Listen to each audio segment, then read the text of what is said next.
자매님 안녕하십니까? 예. 자, 오늘 현재 자매님과 함께 이제 교제할 내용은 뭐냐면 그리스도인의 이 정체성에 관한 이런 부분입니다. 그래서 지금 이제 시리즈로 이렇게 준비를 하고 있는데 오늘 두 번째 시간이 되겠습니다. 자, 이 정체성이라고 하는 말은 어떤 뜻을 가지고 있냐면 과연 정체가 뭐냐 이런 의미예요. 그래서 우리가 내가 과연 어떤 존재인가를 알게 될 때 그 존재에 걸맞는 이러한 삶들을 살아가게 되잖아요. 그래서 특별히 우리 주변에 보면 이 정체성에 관련돼서 많이 혼란을 겪는 이러한 사람들이 있습니다. 그래서 그 믿지 않는 사람들 가운데서도 이 정체성의 이 혼란을 겪는 이러한 사람들이 얼마나 이렇게 불행한 이러한 삶들을 살아가는가 이런 부분들을 보면 참 우리들도 마찬가지로 이 정체성을 알고 또 거기에 맞는 이러한 삶을 사는 것이 얼마나 중요한 것인가 이런 부분들을 다시금 생각해 보게 됩니다. 자, 특별히 이제 이 정체성과 관련돼서 저는 저의 정체성에 대해서 한번 좀 생각을 해봤어요. 과연 나는 어떤 존재인가? 뿐만 아니라 그 존재에 맞춰서 내가 어떠한 삶을 지금 이렇게 살아가고 있는가 하는 이런 부분들을 곰곰이 생각해 봤습니다.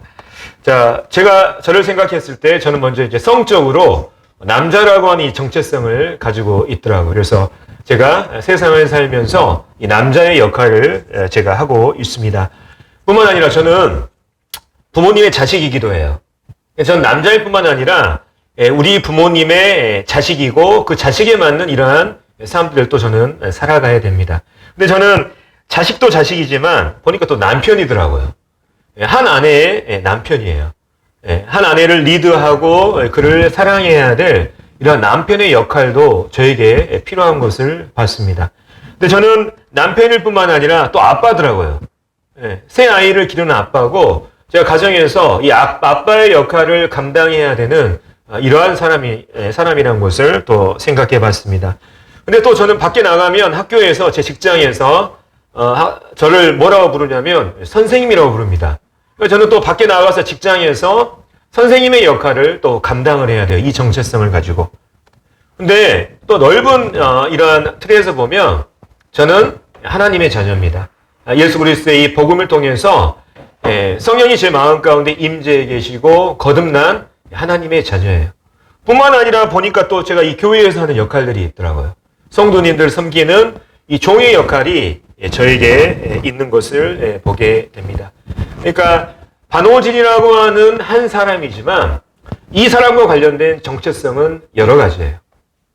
여기 나와 있는 이 정체성, 그러니까 제가 남자고 자식이고 남편이고 아빠고 선생님이고 하나님의 자녀, 섬기는 종이라는 정체성을 가지고 있는데 제가 이 정체성을 망각하고 여기에 걸맞는 삶들을 살아가지 못한다면 어떻게 되겠습니까? 저는 불완전한 이러한 삶을 살아가는 거예요. 네. 특별히 이제 저뿐만 아니라 우리 그리스도인들을 나타내주는 여러 수식어들이 있습니다. 그리스도인들의 이 정체성을 나타내주는 성경의 여러 단어들이 있다고요. 그래서 이 부분들을 생각을 해보면 우리가 지난 시간에 지난달 우리가 말씀 교대 때 이 부분을 먼저 설명을 해드렸습니다. 우리 모두는 하나님의 제사장입니다. 제사장. 그래서 우리가 하나님의 제사장이라고 하는 이것을 생각하게 될 때 우리에게 뭐가 생각납니까? 바로 우리는 하나님 앞에 예배를 드려야 하는 사람들이고 뿐만 아니라 이 예배의 삶을 통해서 하나님 앞에 헌신적으로 살아야 되는 이러한 사람들이라는 것을 우리가 알게 되죠. 뿐만 아니라 성경은 우리가 하나님의 권속이라고 말합니다. 권속이라고 하는 말은 무슨 말이냐면 가족이라고 하는 이런 뜻을 가지고 있어요. 그래서 이 권속이라고 하는 이 단어를 생각할 때 우리가 어떤 게 떠오르냐면 바로 가정 안에서 가족끼리 서로 사랑하고 섬기는 이러한 부분들을 우리가 떠올리게 되잖아요. 뿐만 아니라 성경은 우리 그리스도인들을 가리켜서 하나님의 성전이라고 하고 그 다음에 그리스도의 신부라고 말합니다. 이 말을 생각했을 때 우리에게 딱 드는 생각은 뭐냐면 정말 내 마음 가운데 성령이 거하시는 성령이 전인데 내가 거룩한 삶이 내 삶 가운데 필요하겠구나. 뿐만 아니라 우리가 결혼을 앞둔 신부가 어떻습니까? 남편을 위해서 정결하고 순결하게 자기의 몸을 이렇게 보존을 하잖아요. 실은 우리가 장차 그리스도와 함께 하늘에서 혼인 예식을 치르게 될 예비 신부예요. 그렇기 때문에 우리가 이 땅에서의 삶들을 정결하고 또 순결하게 살아가야 될 이러한 부분들을 우리가 생각하게 되죠. 또 성경은 우리에게 뭘 얘기하냐면 우리가 하나님의 양물이라고 얘기합니다. 양은 목자를 따르잖아요. 우리에게 한 분 목자가 계십니다. 바로 예수 그리스도시고 양이 목자를 따르는 것처럼 우리가 예수 그리스도께 순종함으로 나아가는 이러한 삶이 우리에게 필요한 것들을 생각해 보게 됩니다. 또 뿐만 아니라 성경은 우리를 향해서 그리스도의 몸이라 그래요. 이게 바로 이제 교회의 정의죠. 그래서 우리가 그리스도의 몸이라고 하는 이 단어를 우리가 봤을 때 우리에게 어떤 것들이 떠오르냐면 그리스도와의 연합. 내가 그리스도와 함께 십자가에 죽었고 이제 그리스도와 함께 다시 살아난 이 부활 생명을 가지고 내가 살아가는 사람이다. 뿐만 아니라 이 그리스도의 몸을 이루는 우리 각 지체가 있잖아요. 그래서 이 몸을 세우기 위해서 내가 이 성도들과 함께 협력하는 이런 신앙의 삶을 살아가야겠다. 이런 부분들을 우리가 생각하게 됩니다. 뿐만 아니라 성경은 우리를 가리켜서 그리스도의 제자라 그래요. 제자는 어떤 사람들입니까? 스승에게 배우는 사람이에요. 그래서 우리가 구원받은 것으로 끝나는 것이 아니라 이제 예수 그리스도를 배우는 이러한 삶들을 통해서 계속해서 하나님이 원하시는 성장의 이 길들을 우리가 걸어가야겠다 하는 이런 부분들을 우리가 생각하게 되죠. 우리가 그리스도인이라고 하는 이 한 단어가 있지만 우리에게 있는 정체성은 여러 가지입니다. 아까 이 반오진이라고 하는 사람에게 여러 가지 정체성과 역할이 있는 것처럼 바로 우리 구원받은 각각의 그리스도인들에게도 바로 이러한 정체성이 있는 거예요. 그리고 이 정체성에 맞는 역할들이 필요한 것입니다. 만약에 이 정체성에 혼란을 겪게 되면 우리의 신앙의 삶이 어떻습니까? 아까 말한 정체성을 겪어서 어려운 이런 불안하고 불행한 삶을 사는 사람들처럼 우리가 즐겁게 신앙생활을 하지 못하는 거예요. 정체성이 흔들리니까. 그래서 이 그리스도인의 이 정체성과 관련된 이러한 교제들을 계속해서 하고 있습니다. 오늘 특별히 이제 이 두 번째 부분, 하나님의 이 권속이라고 하는 이 부분. 다시 말해서 우리 모두가 하나님 안에서 한 가족, 또 한 가정이라고 하는 이 사실에 대해서 다시 한번 생각해보고 우리가 얼마나 이러한 의미와 이러한 가치들을 이 지역교회 안에서 잘 적용하고 실천해 가고 있는지 좀 이런 부분들을 좀 고민해보는 이러한 시간들을 갖도록 하겠습니다. 자, 에베소 2장 19절에 보면 이 말씀이 있습니다. 제가 읽겠습니다. 그러므로 이제부터 너희는 외인도 아니요 나그네도 아니요 오직 성도들과 동일한 시민이요 하나님의 권속이라. 자, 이 말씀은 이제 이 사도 바울이 이방인 성도들 향해서 하는 얘기예요. 자, 사도행전에 보면 이방인 고넬료가 구원받기 전에 이 교회에 들어올 수 있는 사람들, 교회를 구성하는, 그러니까 구원받을 수 있는 사람은 전부 다 유대인만이 구원받을 수 있었습니다. 이게 교회의 구성원이 유대인들밖에 없었어요. 근데 고넬료 이후로 이제 이방인들이 복음을 통해서 이제 그리스도의 몸인 이 교회 안으로 들어올 수 있는 이 길이 생긴 거죠. 그래서 그래서 이 하나님께서 이 이방인들에게 은혜 베푸심으로 말미암아 이제 더 이상 우리가 이전처럼 외인도 아니고 나그네도 아니고 오직 하나님의 권속이다. 이렇게 바울이 말하고 있습니다. 자, 여기서 나오는 이 권속이라고 하는 의미 있잖아요. 이 단어가 헬라어 오이케이오스라고 하는 단어로 기록이 되어 있어요. 이 말은 무슨 말이냐면 가족이라고 하는 말이에요. 가정이라고 하는 말이에요. 그러니까 여기 모인 우리 모든 성도들은 어떻습니까? 성도이면서도 어때요? 가족인 거예요. 가정인 거라고요. 그래서 이 부분에 대해서 혹시 잊고 사시지는 않으셨는지 좀 이 부분들을 우리가 좀 고민해 봤으면 좋겠습니다. 성경에 보면요, 신약 성경에 보면 형제 자매라고 하는 말이 나옵니다. 우리가 서로를 호칭할 때 어떻게 부릅니까? 형제님, 자매님 이렇게 부르잖아요. 자, 형제님, 자매님이라고 하는 의미는 어떤 의미가 있나요? 당신은 구원받은 하나님의 거룩한 성도입니다. 이런 뜻인가요? 아니면 당신은 저의 가족입니다 하는 이런 뜻인가요? 어떤 뜻인가요? 당신 나의 가족입니다. 이 뜻을 가지고 있어요. 형제, 자매라고 하는 말. 이거 어디서 쓰는 거예요? 형제, 자매라고 하는 말을. 가정에서 쓰는 거예요. 가족끼리 쓰는 단어가 형제, 자매인 것입니다. 우리가 옆에 있는 성도를 향해서 형제님, 자매님 이렇게 부르는 것은 당신이 성도임을 내가 인정합니다. 당신을 존중하겠습니다. 이런 의미도 있지만 더 근본적인 의미는 뭐냐면 당신 내 가족입니다. 이 뜻이에요. 비록 육체적인 어떤 혈연 관계는 아니지만 예수 그리스도의 피를 통해서 맺어진 당신과 나는 현재 가족 관계에 있습니다. 우리는 하나님의 한 가정입니다 하는 이런 뜻을 가지고 있죠. 그런데 우리는 얼마나 이 가정이라고 하는 이 의미를 이 모임 안에서 잘 실천하고 있는지 이런 부분을 우리가 고민해 볼 필요가 있습니다. 특별히 이 초기 교회를 보면 이 가족의 모습이 너무나 잘 나타나 있어요. 그들이 정말 성도들을 가족이라고 여기고 가족처럼 살았다고 하는 이런 증거들이 여러 군데에서 발견됩니다. 첫 번째가 뭐냐면 물질, 재물을 통용한 거예요. 이게 무려 성경에서 16번 이상 나옵니다. 현재 저희들 가족끼리 서로 내 것 네 것 나누면서 그렇게 하지 않잖아요. 가족이 함께 물건들을 동등하게 나누어 쓰잖아요. 이건 오직 가족이기 때문에 이러한 것들이 가능한 것입니다. 내 것을 아까워하지 않으면서 서로 모든 것들을 나눠주고 함께 할 수 있는 이러한 정신들. 이게 바로 초대교회 성도들의 정신이었어요. 그렇기 때문에 그들이 내 것을 아까워하지 않고 내 것을 다른 사람들, 다른 성도들과 함께 나눌 수가 있었던 것입니다. 가족이기 때문에 이게 가능한 거예요. 뿐만 아니라 두 번째로 함께 식사했다고 하는 기록이 4번 이상 기록이 되어 있습니다. 이것은 어떤 이벤트적인 성격의 식사가 아니라 정기적인 식사를 얘기해요. 여러분들, 정기적으로 한 장소에 모여서 정기적으로 식사할 수 있는 이 사람을 뭐라고 얘기합니까? 식구라고 얘기하는 거예요. 식구. 같이 밥 먹는 사람들. 그러니까 초대교회는 식구의 개념이 있었던 거예요.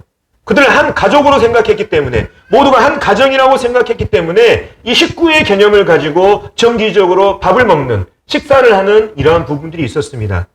뿐만 아니라 서로 문안하고 돌아봤다고 하는 기록이 16번 이상 기록이 되어 있어요.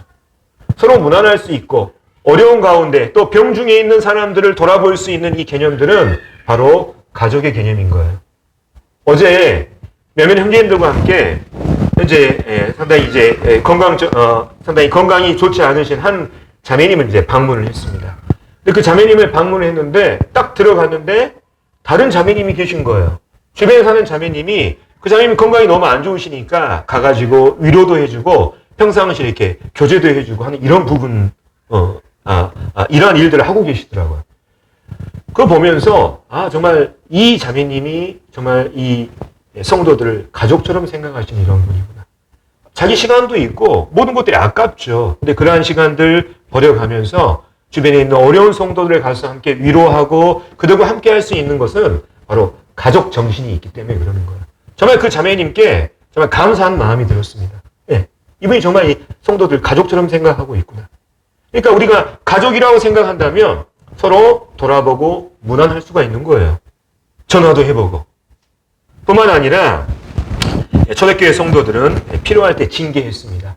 자, 우리 집에서 아이들이 뭔가 잘못하고 어떤 엇나갔을 때 부모들이 어떻게 합니까? 정말 아이들을 사랑하는 마음으로 아이들이 잘 되기를 바라는 마음으로 이들에게 훈계하고 이들을 징계를 통해서 바르게 인도하려는 이러한 것들이 있잖아요. 이것은 실은 징계라고 하는 것은 가족이 할 수 있는 거예요.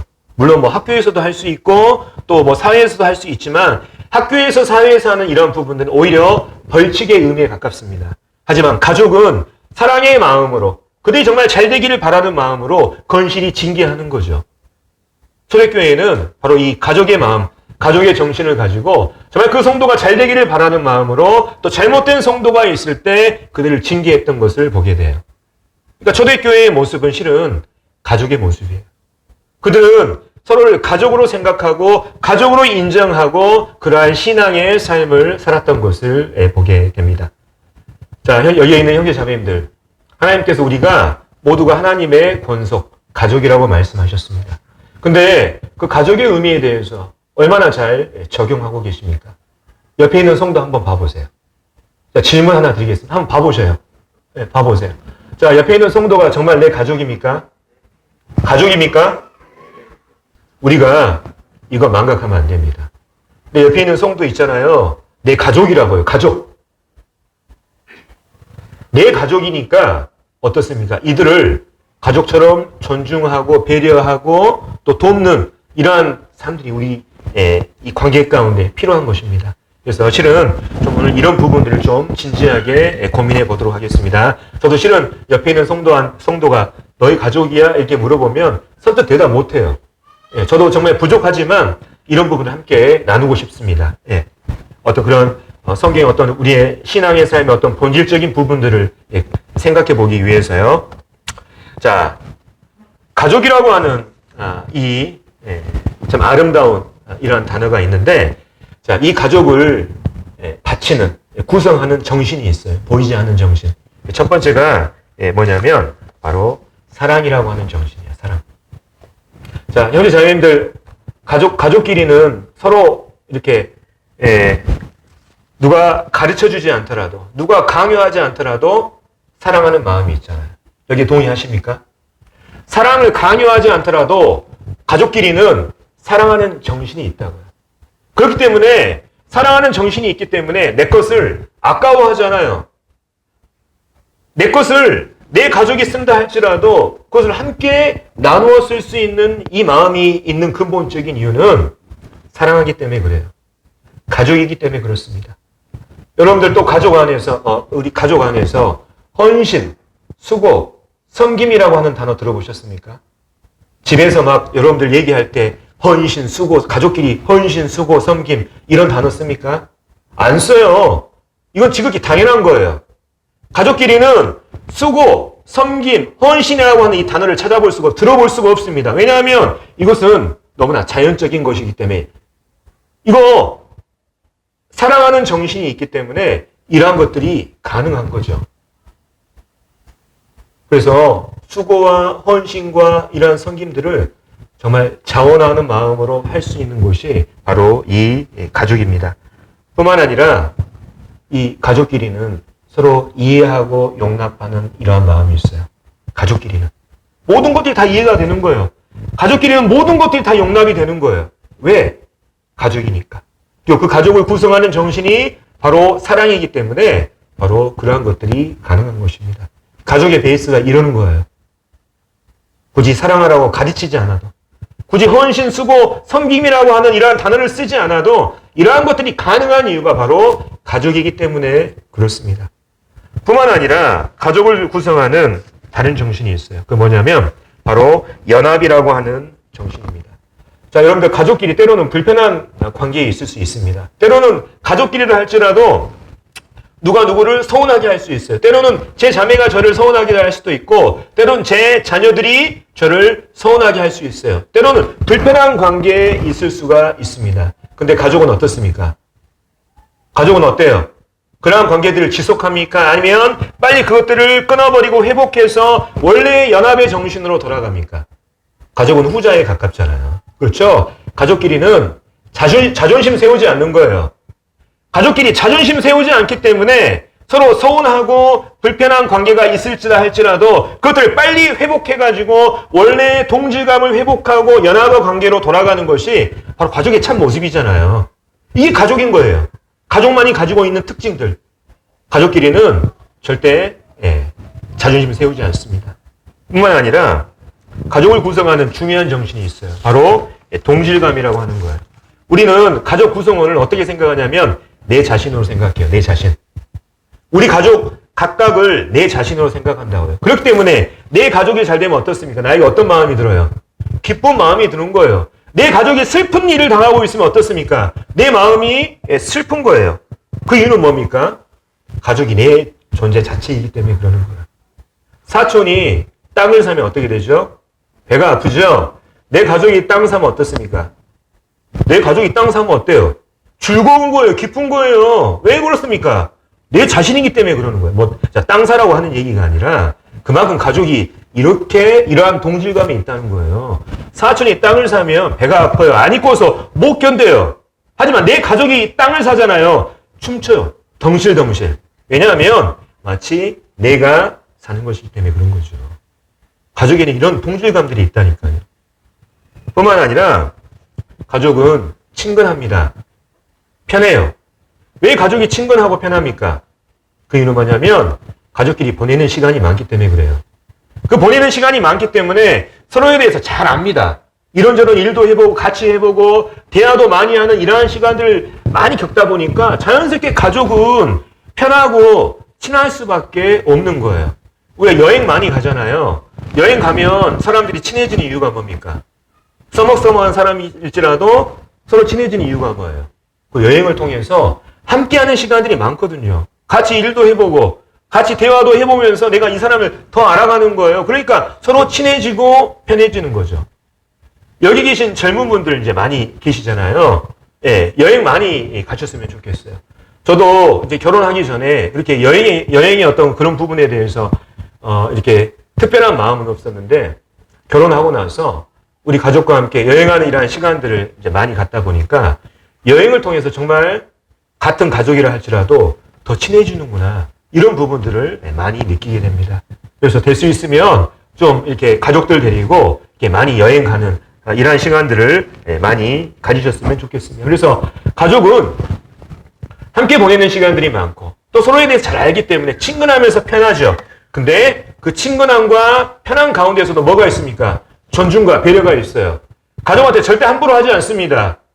설사 내가 내 가족한테 이러한 행동들을 하게 됐을 때 이 사람이 상처받게 되지 않을까 조마조마하는 마음으로 그들을 대하잖아요. 그렇죠? 가족끼리는 함부로 대하지 않아요.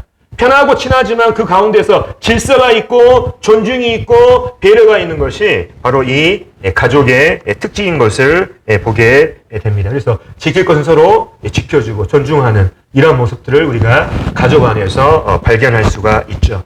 자, 그러면 하나님께서 우리에게 이제 이렇게 가족이라고 말씀하셨고 또 우리가 이 여러 가족들의 특징들을 살펴봤습니다. 근데 이제 중요한 게 하나 남았죠. 우리가 정말 한 가족인데 이 가족의 특징과 의미들을 우리가 현재 지금 이 모임 생활 가운데서 성도들과의 관계 가운데서 내가 얼마나 잘 적용하고 이것들을 실현해낼 수 있을 것인가, 얼마나 그것들을 잘 하고 있는가, 이런 부분들을 우리가 생각해보고 우리를 돌아보는 이러한 시간이 우리에게 필요하다는 이러한 생각을 해봤습니다.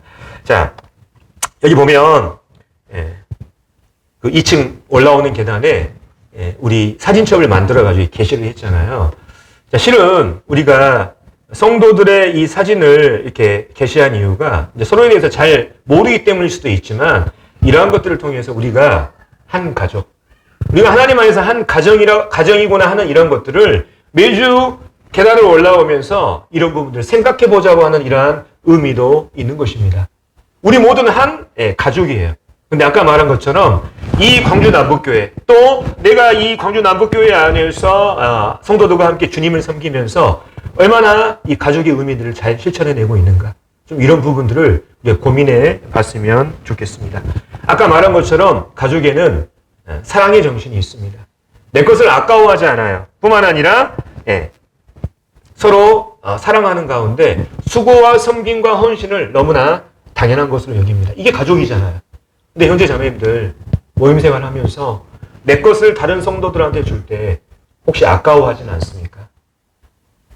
때로는 이 단 위에서 성도들과의 어떤 그 관계 가운데 섬김과 헌신과 수고를 얘기할 때 이러한 메시지들이 짐으로 느껴지십니까? 아니면 너무나 부담스럽고 불편합니까? 아니면 이러한 것들이 율법적으로 느껴지시는가요? 과연 그 이유는 어디에 있습니까? 그것은 실은 가족이 아니기 때문에 그런 거예요. 옆에 있는 성도들, 다른 성도들을 가족이라고 여기지 않기 때문에 그런 생각이 안 드는 거예요. 내 것이 아깝고 성도를 위해서 수고하고 섬기고 헌신하는 것이 불편한 거예요. 그 근본적인 이유는 뭡니까? 가족이 아니기 때문에 내 자신이 가족으로 여기고 있지 않기 때문에 그런 거예요. 실은 한 몇 주 전에 저희 자매가 저녁 먹고 나서인가 모르겠는데 제가 이제 컴퓨터 앞에 앉아 있는데 우리 자매가 이제 저한테 이런 얘기를 하는 거예요. 자기는 참 이렇게 보면 성도들을 사랑하는 마음이 별로 없는 것 같아. 아니야, 진짜 그랬어요. 그래서 저희 자매 하는 말이 이런 얘기를 하더라고요. 성도를 향해서 이제 상당히 이제 비판적이고 좋게 말하면 이성적인데 나쁘게 말하면 너무 냉정하다. 근데 제가 그 말을 처음 딱 들었을 때 기분이 딱 상했어요.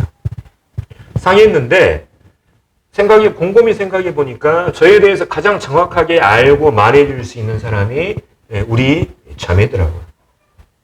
그래서 제가, 나에게 좀 그런 성도들 사랑하는 마음이 이렇게 비춰지지 않는 것 같구나. 우리 자매의 눈에도. 그러면서 이렇게 이런저런 생각하다가 이제 저녁에 이제 제가 좀 뭐 배우는 시간이 있어가지고 수업을 듣는데 거기에서 어떤 내용이 나왔냐면 바로 이 교회는 바로 가족이라고 하는 이러한 부분들이 이제 이 수업 내용에 있었습니다. 그러면서 딱 드는 생각이 나의 정말 이 사랑의 마음이 없다고 하는데 실은 그 근본적인 원인이 내가 옆에 있는 이 성도들을 내 가족처럼 생각하지 않기 때문에 그런 마음이 들지 않았구나. 이것을 제가 알게 됐어요. 실은 저에게 이 가족 정신이 부족하더라고요. 이 성도들 개개인을 내 가족처럼 생각하지 않기 때문에 이 성도들에 대한 애틋함과 사랑과 수고와 섬김에 대한 이러한 부분들이 마음가운데 많은 짐처럼 느껴지더라고요. 왜 우리가 성도들을 사랑하지 못하냐? 이건 실은 가족이 아니기 때문에 그래요. 가족으로 인정하고 여기지 않기 때문에 바로 그러한 일들이 생기게 되는 것입니다. 그래서 참 이런 부분에서 정말 우리가 다른 성도들을 정말 가족으로 여기고 있는지 좀 이런 부분들에 대해서 고민할 필요가 있고요. 뿐만 아니라 자 가족의 또 중요한 정신 중에 하나가 뭐냐면 바로 연합이라고 하는 거예요. 연합. 아까 말한 것처럼 가족끼리는 자존심 세우지 않는다 그랬잖아요. 가족끼리는 불편한 일이 있어도 금방 회복합니다. 그리고 서로 뜻을 모아서 함께 해요.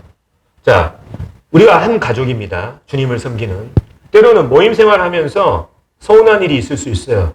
성도들 간에 불편한 관계 발생할 수 있습니다. 왜냐하면 불완전한 사람들이 모여 사는 곳이기 때문에 당연히 그러한 일들이 일어날 수밖에 없어요. 가족끼리도, 집에 함께 사는 가족끼리도 그런 일들이 일어나는데 성도들이 모여서 사는데 당연히 그런 일들이 일어날 수밖에 없죠.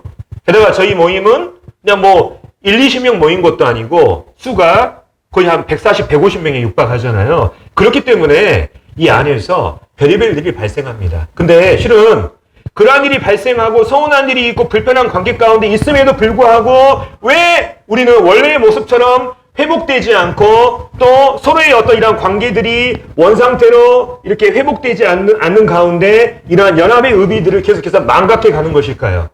그 이유는 뭡니까? 바로 가족이 아니기 때문에 그러는 거예요. 그 성도를 가족이라고 여기지 않기 때문에 계속해서 이러한 갈등들을 해결하려고 하지 않고 계속해서 자기 자존심 세우면서 나아가게 되는 거예요. 가족 정신이 부족하기 때문에. 가족이라고 인정하지 않기 때문에 그러한 일들이 발생한다고요. 가족이라고 생각하면 가족의 의미처럼 자존심 버리고 가서 원래의 이런 모습들을 회복하려고 하는 이런 움직임들을 보이게 되는 거예요. 가족이면. 뿐만 아니라 이 가족의 중요한 정신 중에 하나가 뭐냐면 동질감이라고 하는 거예요. 동질감. 가족 개개인을 나처럼 생각하는 이런 동질감이 있잖아요. 그러니까 가족끼리는 시기 질투가 없어요. 때로는 우리가 모임 생활 하면서 있잖아요. 나보다 다른 성도들한테 주목을 받고 칭찬을 받는 성도들이 생길 수 있어요.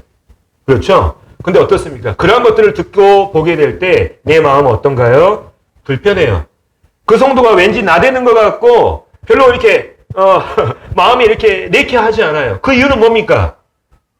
가족이 아니기 때문에 그래요. 남이기 때문에 그래요. 내 가족이면 있잖아요. 즐거워해야죠. 저 성도가 나보다 더 주목받고 잘 되고 있는데 이것을 기뻐해야 이게 가족이잖아요. 네. 근데 그것이 안 이뻤고 이상한 것처럼 느껴지고 왠지 나대는 것 같고 이러한 생각이 드는 이유는 뭐냐면 가족이 아니기 때문에 그런 것입니다. 가족으로 여기지 않기 때문에. 뿐만 아니라 가족끼리는 친근함과 편함이 있어요. 친근함과 편함. 왜 그렇습니까? 시간을 많이 보내기 때문에. 교회 안에서도 이 지역교회 안에서도 실은 성도들끼리 이렇게 친근하지 못하는 이러한 경우가 발생합니다. 왠지 예배나 오면 성도들과 함께 있는 것이 그냥 불편하고 친하지 않고 막 가시방석에 있는 것 같고 하는 이런 성도들이 있을 수 있잖아요. 그 근본적인 이유는 뭡니까? 함께 시간 보내지 않기 때문에 그러는 거예요. 함께 시간을 보내지 않고 함께 하지 않았기 때문에 서로에 대해서 전혀 모르는 거예요. 불편한 거예요. 편하지 않는 거예요. 그 이유가 바로 여기에 있습니다. 함께 시간 보내지 않으면 여러분들 가까운 이웃이 먼 사촌보다 낫다는 먼 가족보다 낫다는 이런 말이 있잖아요. 아무리 가족이라 할지라도 멀리 떨어져 있고 함께 시간이 보내지 않는 가족은 어떻습니까? 아무래도 옆에 있는 이웃보다 친근함이 떨어질 수밖에 없는 거예요. 가족은 계속해서 함께 하면서 함께 시간을 보내는 가운데 서로 친해지고 편해지고 알아가는 이런 관계들이 되는 거예요. 실은 우리 마음 가운데 성도들과 함께 있는 것이 불편하고 예배당에 오는 것이 별로 성도가 함께 모이는 이러한 부분이 불편하다면 실은 거기에 문제가 있는 거예요. 가족으로 생각하지 않기 때문에. 그리고 시간을 함께 보내지 않고 함께 하지 않기 때문에 친근감이 떨어지고 불편할 수밖에 없는 이유가 바로 거기에 있는 것입니다. 예. 뿐만 아니라 아까 말한 것처럼 그 편함과 친함에도 불구하고 존중과 배려가 있다고 그랬잖아요. 교회 안에서 때로는 다른 성도들 향해서 함부로 하는 사람들이 있습니다. 자기 마음 내키는 대로 함부로 말 내뱉고 자기 마음 내키는 대로 함부로 행동하고 하는 이러한 사람들이 있다고요. 왜냐하면 가족 정신을 망각하고 있기 때문에 그런 거예요. 가족끼리는 편하고 친근하지만 그 안에 존중과 배려와 질서가 있는 거잖아요. 그렇기 때문에 만약 내가 다른 성도를 향해서 정말 함부로 하고 있다면 이런 부분들을 우리가 고심해 볼 이러한 필요가 있습니다. 자, 그래서 오늘 이 그리스도의 어떤 정체성과 관련돼서 우리 모두가 한 가족이라, 한 가정이라고 하는 이러한 의미들을 다시 이렇게 되새기게 됐습니다. 그래서 제가 이 에베소 말씀에 나오는 이 권속이라고 하는 단어를 가족이라고 하는 단어로 다시 바꿔봤어요. 그래서 제가 한번 읽어보겠습니다. 그러므로 이제부터 너희는 외인도 아니요 나그네도 아니요 오직 성도들과 동일한 시민이요 하나님의 가족이라. 우리 모두가 한 가족이라고 하는 것입니다. 우리가 종종 어떤 표현을 쓰냐면 가족 같은 교회라고 하는 표현을 써요. 그 표현은 틀린 말이에요. 그것은 잘못된 말이라고. 가족 같은 교회는 잘못된 말이에요. 그냥 교회는 가족이에요. 그 자체. 가족 같은 것이 아니라 그냥 교회 자체가 그냥 가족이라고요. 예. 그래서 만약에 바로 이 지역교회 안에서 이 가족 냄새가 나지 않는다면 그 이유는 뭘까요? 바로 우리들이 다른 성도들을 가족으로 여기지 않기 때문에 가족 냄새가 안 나는 거예요. 우리가 가족이기 때문에 여기 오면 가족 냄새가 나야 되는데 가족 냄새가 안 나는 이유는 뭐냐면 다른 성도들 가족으로 여기지 않기 때문에 가족 냄새가 안 나는 거예요. 그래서 저는 우리 남부교회가 가족인 교회가 됐으면 좋겠습니다. 이 가족 냄새가 펄펄 나는 이러한 교회가 됐으면 좋겠습니다. 그래서 이 가족이라고 하는 이 의미를 알고 우리 모두가 이 가족이라고 하는 이 정체성을 알고 우리가 이것들을 우리의 이 모임 생활 가운데 잘 적용하는 이러한 성도들이 됐으면 좋겠어요. 서로 이렇게 사랑으로 함께 수고하고 섬기며 연합하고 동질적인 이러한 분위기 또 서로 편하고 친하면서도 그 가운데 서로 존중하고 배려하는 이러한 모임의 분위기 있잖아요. 그래서 저는 이러한 부분들을 꿈꿉니다.